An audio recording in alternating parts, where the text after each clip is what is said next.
마태복음 22장을 보면 바리새파 사람 중에 어느 율법 교사가 예수님께 와서 이런 질문을 합니다. 선생님, 율법 중에 어느 계명이 중요합니까? 이스라엘에는 해야 할 것과 하지 말아야 할 것들을 합해서 한 613개의 율법이 있었다고 합니다. 그 중에 613개의 율법 중에 어느 율법이 중요하냐고 묻는 질문입니다. 이에 예수님은 신명기와 레위기의 말씀을 인용해서 이렇게 대답하시죠. 우리가 너무 잘 알고 있는 말씀입니다. 내 마음을 다하고 내 목숨을 다하고 내 뜻을 다하여 주 너희 하나님을 사랑하여라 하였으니 이것이 가장 중요하고 으뜸 가는 계명이다.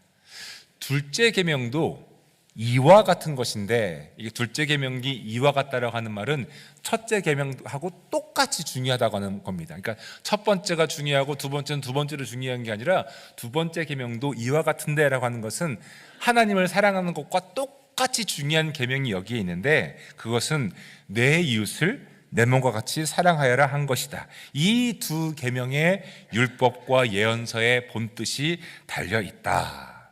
아멘. 아멘. 예수님께서 모든 율법과 모든 예언을 요약해 주셨는데, 그것은 하나님을 사랑하고 이웃을 사랑하라는 것, 그것이라고 말씀하셨습니다. 사실 이 두 계명이 다른 것이 아니지요.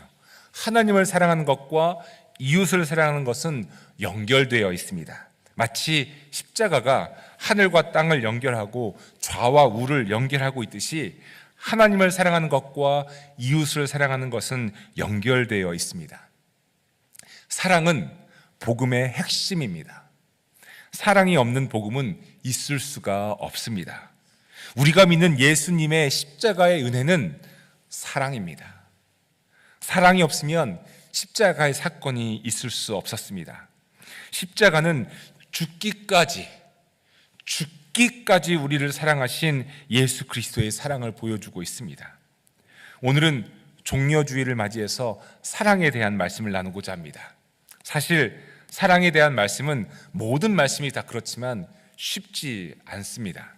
누구나 사랑에 대해서 알고 있는 것 같으면서도 사실은 사랑에 대해서 잘 모르기 때문입니다. 사랑에 대해서 안다고 하더라도 그 안다고 하는 것이 사실은 매우 제한적입니다. 누가 어떻게 사랑에 대해서 다 안다고 말할 수 있겠습니까?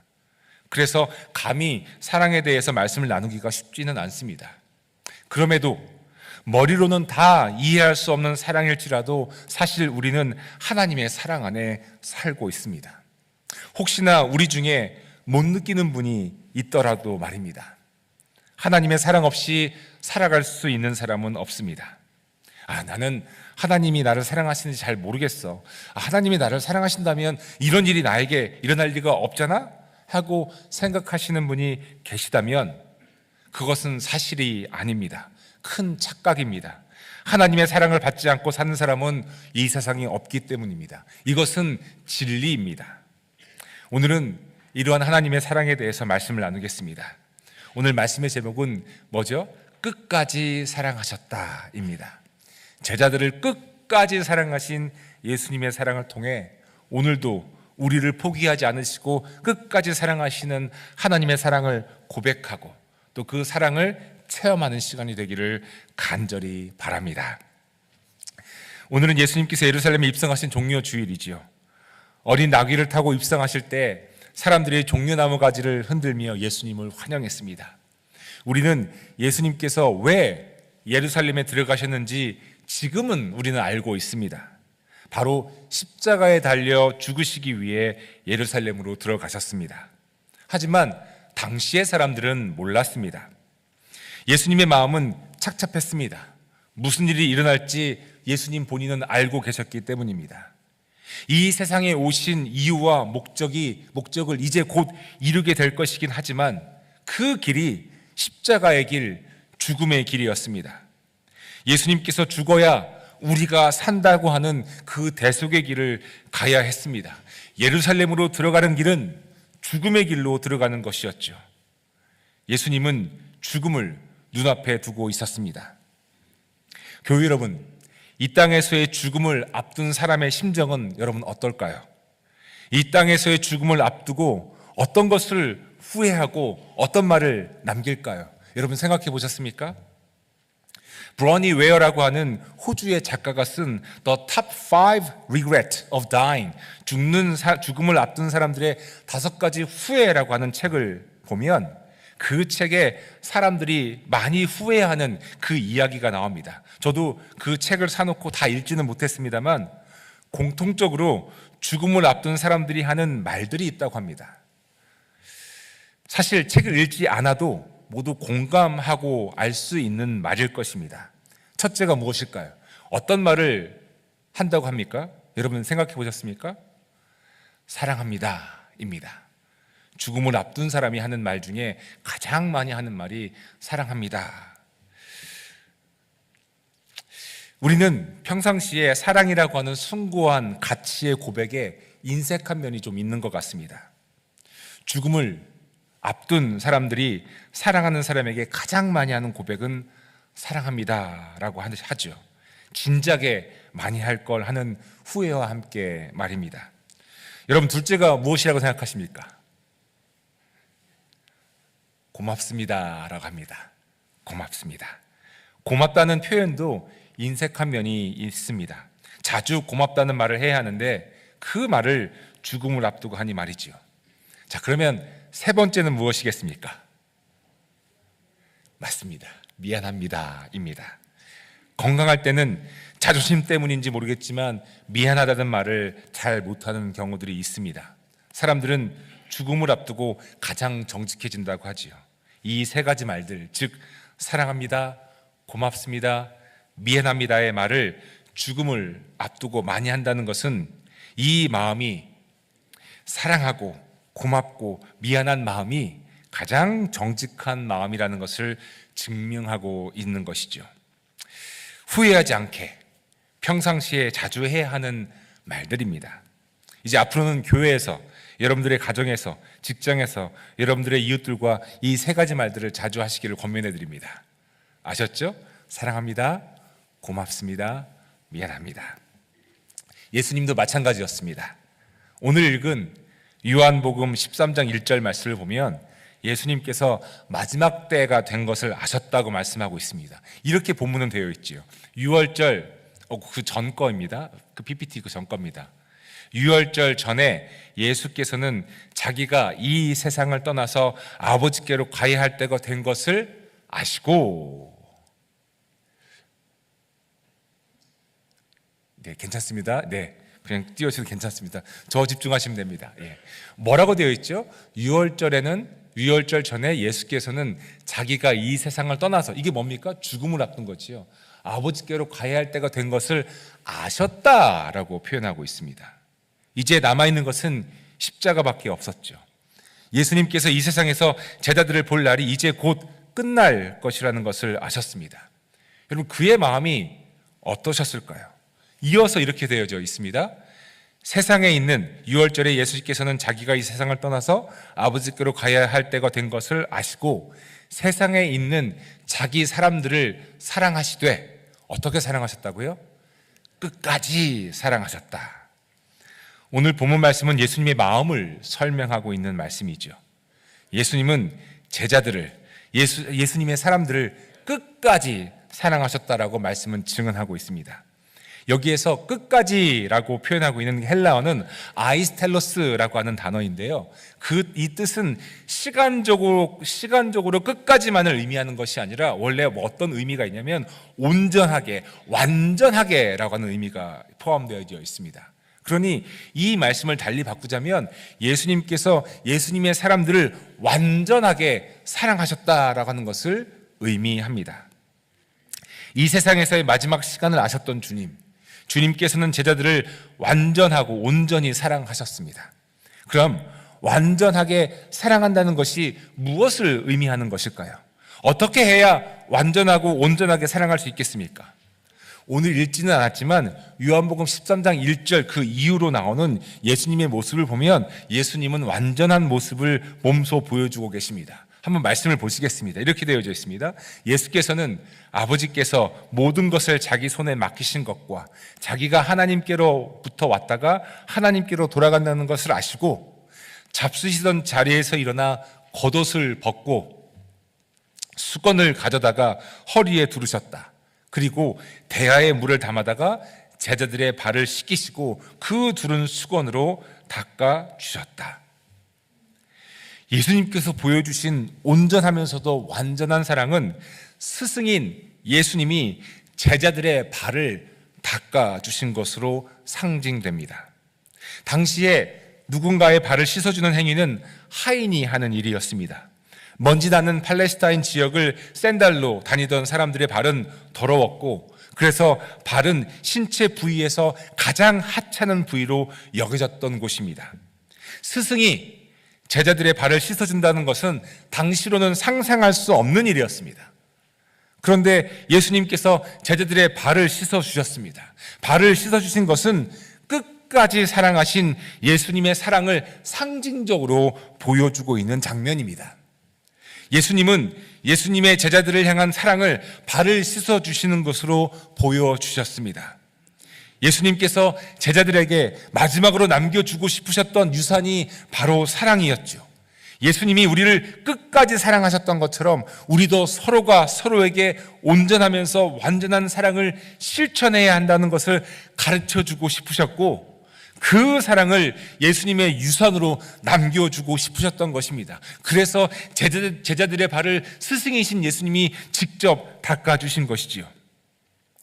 제자들의 발을 손수 닦아주신 예수님은 이제 제자들에게 새로운 계명을 주십니다. 613개의 계명이 있지만 이 세명, 그 많은 규례들과 계명들이 있지만 그 모든 계명들을 뛰어넘는 새로운 계명을 주시죠. 예수님의 말씀 여러분 들어보시기 바랍니다. 요한복음 13장 34절 말씀이죠. 이제 나는 너희에게 새 계명을 준다. 서로 사랑하여라. 내가 너희를 사랑한 것 같이 너희도 서로 사랑하여라. 너희가 서로 사랑하면 모든 사람이 그것으로써 너희가 내 제자인 줄을 알게 될 것이다. 여러분, 이 계명을 누가 주셨죠? 누가 주셨습니까, 여러분? 제가 준 건 아니죠, 여러분.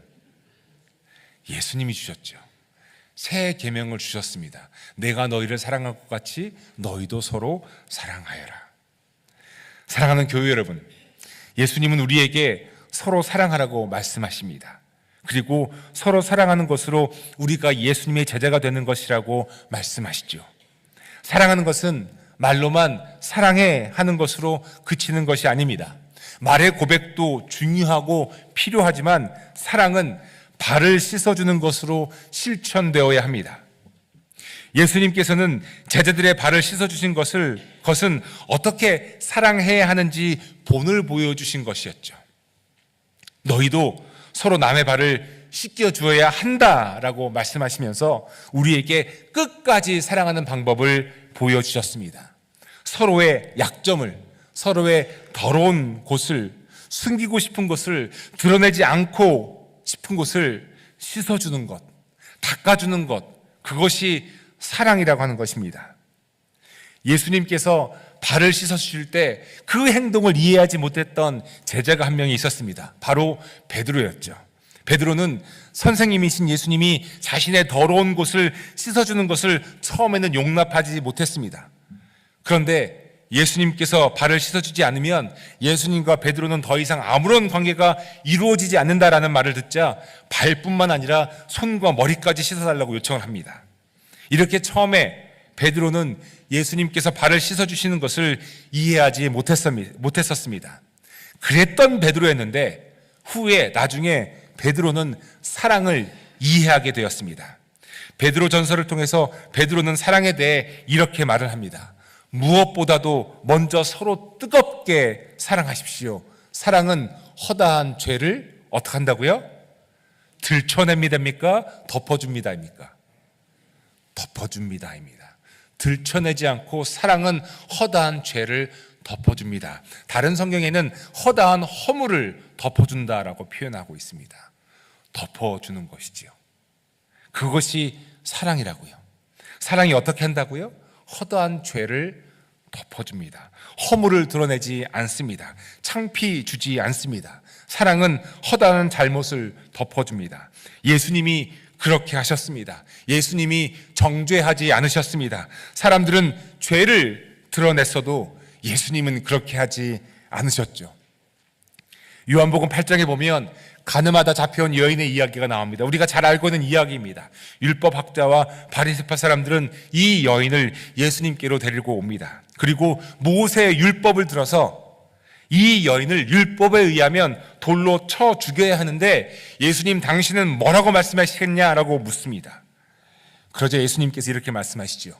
너희 가운데 죄가 없는 사람이 먼저 이 여자에게 돌을 던져라.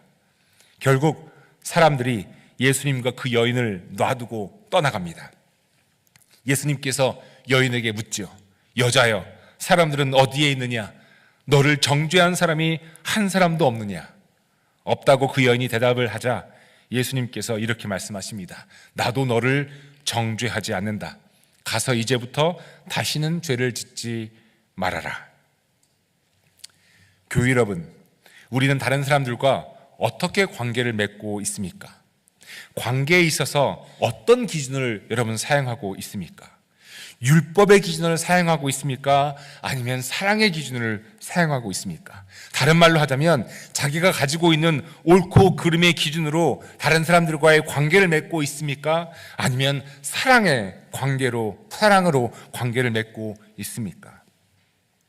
마가복음 2장에는 예수님의 제자들이 안식일에 예수님과 함께 밀밭을 지나가다가 밀 이삭을 잘라서 먹는 이야기가 나옵니다. 안식일입니다. 사람들이 예수님께 묻습니다. 보십시오. 어찌하여 이 사람들은, 당신의 제자들은 안식일에 해서는 안 되는 일을 합니까? 율법적으로 볼 때 예수님의 제자들이 율법을 어긴 것이었습니다.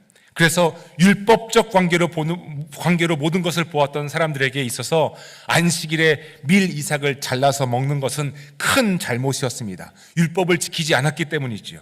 그래서 그들은 예수님의 제자를 질타했습니다. 정죄했습니다. 당신의 제자들이 이렇게 율법을 지키지 않는다고 예수님께 뭐라고 했지요. 그들에게는 율법이 사람보다 우선이었습니다. 그 다음 장인 마가복음 3장에는 예수님께서 안식일에 손이 오그라든 사람을 고치신 일이 나옵니다. 손에 장애를 가지고 있는 사람이 회당에 있었는데 그날이 하필이면 안식일이었습니다. 사람들은 예수님을 고발할 구실을 찾고 있었고 예수님이 그 사람을 안식일에 고치실지 지켜보았습니다. 유대인들에게 안식일은 아무 일도 하지 말아야 될 날이었죠. 예수님께서 그 사람의 손을 고치시자 바리새파 사람들은 예수님을 없앨 모의를 하기 시작합니다. 안식일을 지키지 않았기 때문이죠. 그들은 율법으로 예수님을 평가하고 정죄했습니다. 이 두 이야기 속에는 사람들이 예수님께 던진 질문이 있습니다. 그것은 이것입니다. Is it lawful? 이거 법에 맞는 겁니까? 당신이 이렇게 하는 게 법에 맞는 겁니까? 율법의 잣대로 사람들을 보았죠. Is it lawful? 이 질문에, 그런데 예수님은 이 질문을 바꿔버리면서 대답하시죠. 이렇게 말합니다. Is it love? 너 이거 사랑이었어? 너 이거 사랑으로 하는 거야? 너 사랑 때문에 하는 거니? Is it love? 이거 사랑이니? 사람들은 옳고 그름으로 다른 사람들을 평가하고 정죄하려 합니다. 율법을 자기 자신을 비추어야 하는 거울로 삼아야 하는데 자기를 비추는 거울이 아니라 다른 사람을 비추는 거울로 삼았습니다. Is it lawful? 네가 하는 게 지금 맞아?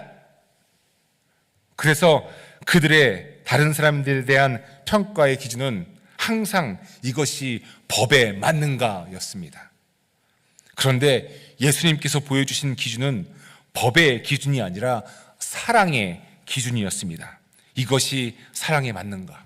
이것이 사랑 때문에 한 것인가?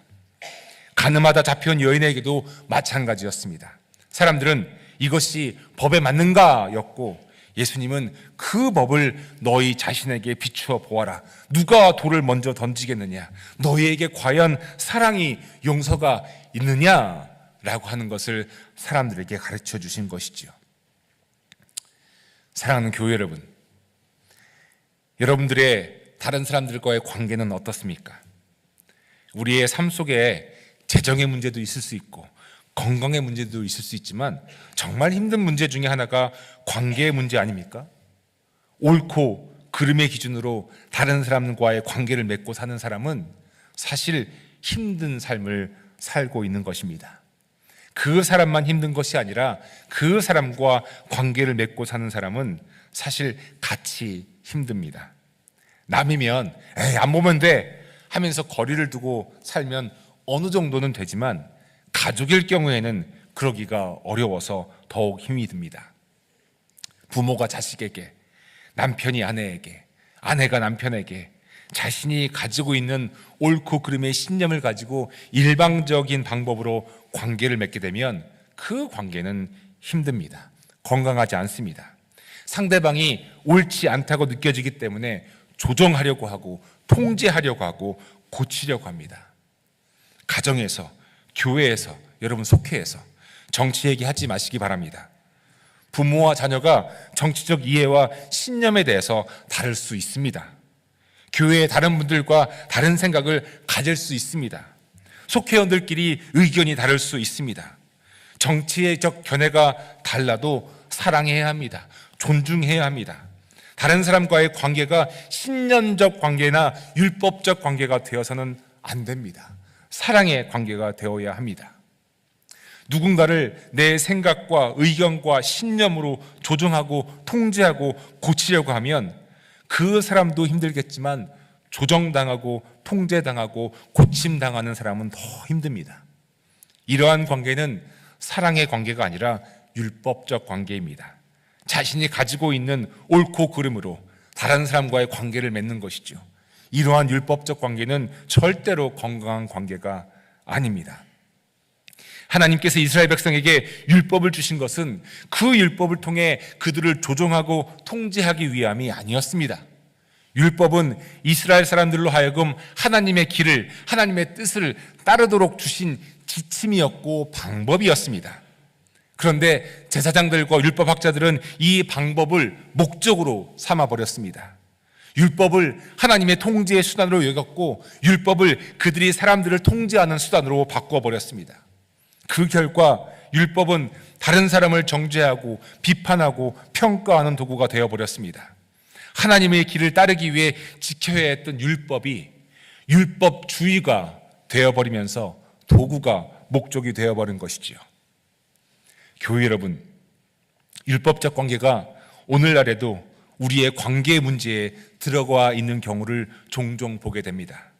다른 사람을 자기 기준으로 평가하고 정죄하면서 가르치려고 하고 고치려고 하고 하는 그 통제적 관계를 맺게 되는 경우들이 있다는 것입니다. 특히 가족 간에 그럴 수 있습니다. 부모와 자녀 간에 그럴 수 있고 형제 자매 간에 그럴 수 있고 부부 간에도 그럴 수 있습니다. 이러한 율법주의적 관계에 사랑은 어디에 있습니까?